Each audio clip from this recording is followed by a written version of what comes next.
La historia de San Martín Texmelucan vista a través de la fotografía. Momento de presentarles la expresión del ayer. Y bueno, para ello saludo con mucho gusto a nuestro buen amigo Jesús Contreras Hernández, cronista oficial de San Martín Texmelucan. Mi querido Chuchito, bienvenido, muy buenos días. Muy buenos días a todos allá en Cachita. Muchas gracias por recibirnos, maestra Sherry.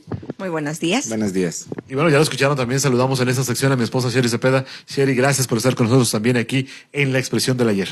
No, muchísimas gracias a ustedes. Es un placer compartir esta sección contigo y por supuesto con el cronista oficial de San Martín Texmelucan, que siempre trae información, Luis Emilio, que a la gente que nos sigue les gusta mucho. Y bueno, lo prometido es deuda, mi querido Jesús. Hoy nos vamos con un tema que la gente pide, que a la gente le gusta mucho, con un personaje icónico dentro de la sociedad texmeluquense, un personaje del que digo yo no tuve la oportunidad de tratar, pero que la gente habla muy bien. Y obviamente, bueno, pues es un personaje del que tú nos traes información interesante el día de hoy. Sí, gracias a todos nuevamente. Bueno, pues ya tienen en pantalla ustedes una portada del periódico El Despertar muy al frente, que nos recordaba que un 24 de enero de 1991 el padre Pablo Gutiérrez Arellano fallecía de una larga enfermedad que le venía quejando en los pulmones. Y bueno, con él se abría una leyenda, todo un hito en la historia de San Martín Texmelucan, uno de los personajes más influyentes de la última mitad del siglo XX de San Martín Texmelucan, que vino a cambiar la mentalidad, la dinámica, incluso hasta política en San Martín Texmelucan y toda la región. Así es, y estamos hablando de quién, Sherry. Estamos hablando ni más ni menos que del padre Pablo. Así es, Pablo Gutiérrez Arellano. Así es, y bueno, la feligresía católica texmeluquense, también guiada por este padre, por el padre Pablo, su nuevo pastor, redefinió la acción pastoral en la región. Y bueno, en estos mismos años el paisaje religioso se redibujó al emprenderse la reorganización de los territorios parroquiales. ¿En qué año llega el padre Pablo a San Martín Texmelucan? Él llega en 1994, cuando estaba todavía Monseñor Rosendo Huesca y Pacheco, y lo manda precisamente a San Martín Texmelucan, una de las parroquias más difíciles en el Obispado de Puebla, por el grado de materialización que tenía la sociedad, y él encarga establecer el antecedente del querigma, es decir, el trabajo a ras de piso, aprovechando que el padre Pablo era un teólogo de la liberación, sí, es decir, acostumbrado a trabajar con el pueblo y para el pueblo, alejado de las instituciones eclesiásticas, lo envía para hacer el rescate de la sociedad de San Martín Texmelucan, que lo logra en gran medida al cambiar acciones, pues como el dejar de dar grandes dádivas al templo, sí, y dedicarlo, por ejemplo, a la compra de sillas de ruedas, a la dotación de unidades de Cruz Roja, de hacer obras como la creación de la Comisión de Derechos Humanos, es decir, invertir los recursos de la parroquia en acciones sociales. Tienes toda la razón, y bueno, fue un personaje que penetró de una manera impresionante dentro de la sociedad texmeluquense, que es una sociedad complicada. Los que no somos de San Martín Texmelucan, sí somos complicados. Claro, cuando queremos llegar, no es tan fácil que la gente de este municipio nos acepte. Y el padre Pablo se llevó el corazón de la gente de San Martín.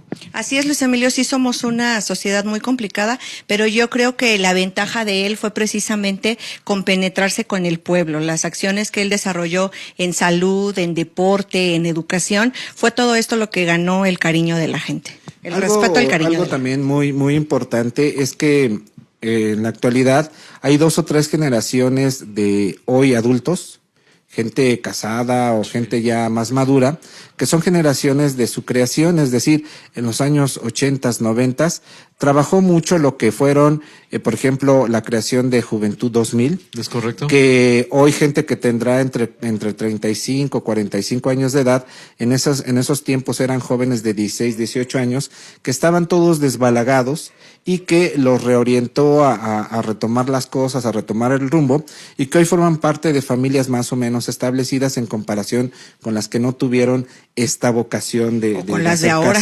O con las de ahora, efectivamente. Entonces, su obra católica, sobre todo, estuvo encauzada a trabajar con las organizaciones eclesiásticas, no con las instituciones, sino con las organizaciones de laicos, que es sí, lo más fundamental.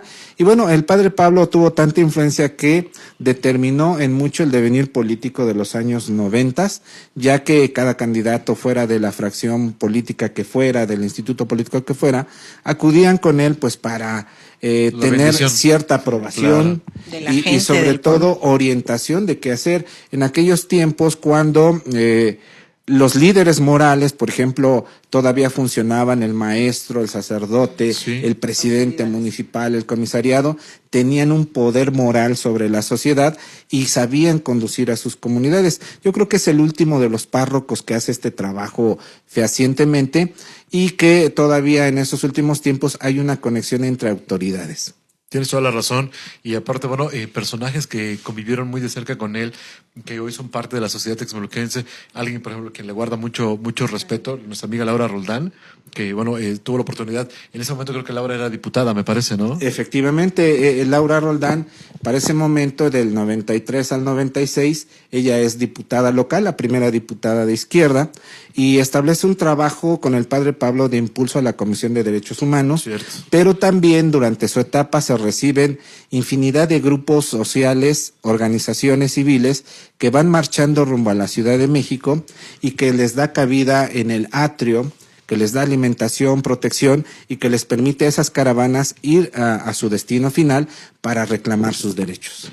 Un dato interesante también me parece, profesor Jesús, es que la labor de el padre Pablo coincide en algún momento también con la del Papa Juan Pablo II. Efectivamente, Muy bien, son tienes toda la contemporáneos, totalmente la razón, excelente observación, porque estamos hablando de un reencuentro no con lo que está escrito por la Iglesia, sino con la palabra del líder máximo de los cristianos, que es lo que estaban recuperando en ese momento. Y bueno, pues tenemos una alineación entre un papa totalmente abierto al mundo, Claro.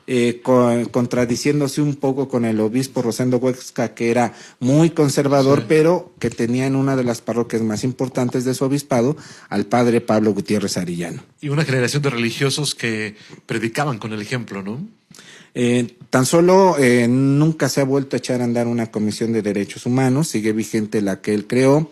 Muchas de las instancias que fundamentó siguen vigentes y se quedaron usos y costumbres. Por ejemplo, lo del Mercado Domingo Arenas, donde él tenía mucha conexión, Sí. hizo respetar que para la fe de los del Mercado Domingo Arenas fuese la imagen del caballero, a quienes les explicó la parte fundamental del obispo, y se hizo esa gran separación y ese primer acuerdo social de decir San Martín, obispo, caballero de Tours. Tienes toda la razón. Yo creo que sin duda alguna un texmeluquense que sin haber nacido en esta tierra le dio mucho, se ganó el cariño y seguramente esta sección le traerá muchos recuerdos a muchas personas, ¿no? Entonces, muy padre el material que nos compartes este día.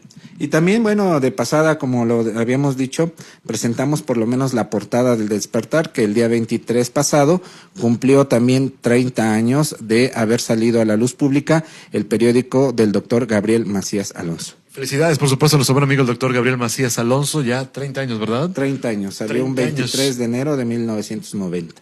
Ya en algún momento será bueno también ahondar un poquito en la historia del doctor Gabriel y obviamente de ese medio de comunicación que cuando yo llegué a San Martín era sin duda alguna, el decano del periodismo, pero sin duda alguna uno de los medios de comunicación más influyentes, ¿no? Sí, y bueno, pues anticipamos de una vez que el próximo fin de semana estaríamos abordando el tema de la visita de Juan Pablo II a San Martín Texmelucan. Perfecto, también un momento histórico para nuestra sociedad texmeluquense y que mucha gente también recuerda, que mucha gente tiene gratos recuerdos de la autopista cuando pasó el puente, Juan ¿no? Pablo Por el II. puente del por el Verde. puente, así es. Así es que bueno, ya lo estaremos platicando la siguiente semana. Mi querido Jesús, muchísimas gracias por Gracias a este material. ustedes allá en casita y nos vemos Dios mediante en 8 días. Y bueno, por supuesto, si tú sigues con nosotros, continuamos con más en Expresiones Texmelucan. Así es, continuamos. Vámonos con los cumpleañeros de esta semana, la expresión social, en la parte final de esta emisión 360 y ¿qué? 68, bueno, ya. Ya anda perdiendo la cuenta. Ya me soplaron por aquí, digo, ya me dieron la información porque se escucha muy feo eso que ya me soplaron. No Ya me fui dieron yo. la información, 368 emisiones de Expresiones Texmelucan. Continuamos con más. Todos los sábados a las 10 de la mañana, tómate el cafecito con Luis Emilio Vázquez Cobos en Expresiones Texmelucan, a través de su transmisión en vivo en Facebook,